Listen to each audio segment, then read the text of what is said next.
Hello everybody, it's Lisa from Epic Yarn Gems. Today I am going to be doing another video on some of my finished objects or finished projects that I have completed in the last year or so. I just haven't really shared them, but I really enjoyed the patterns and I wanted to show you some of these great patterns. The first one is the Pebble Beanie by Lady Behind the Curtain. This was super fun and it had great texture, and the yarn that I used just lined up really perfectly. I didn't really mean to do it in this pattern, but it was turned out great.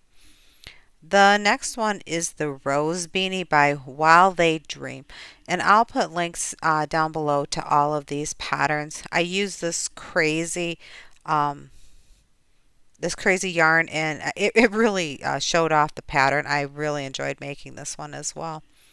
The next one is the top down crochet plaid hat by Whistle and Ivy Modern Crochet.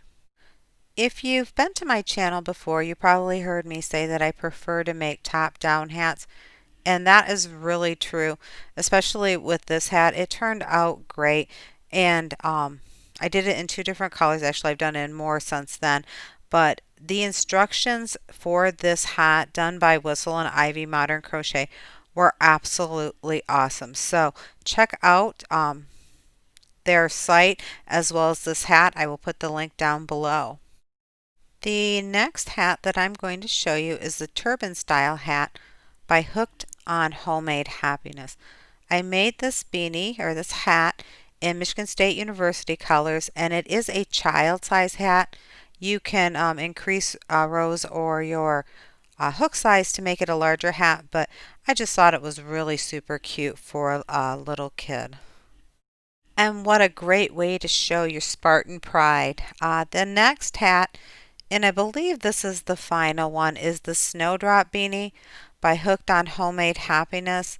This I actually made in the size for a man, and I used some of the darker colors.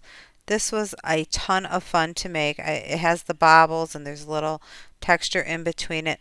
And I don't remember all the yarns that I used for these, so I'm sorry to say that. But whatever the pattern called for, that was the weight that I used.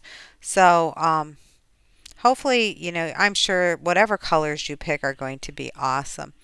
But this is the last hat. These were some patterns that I enjoyed.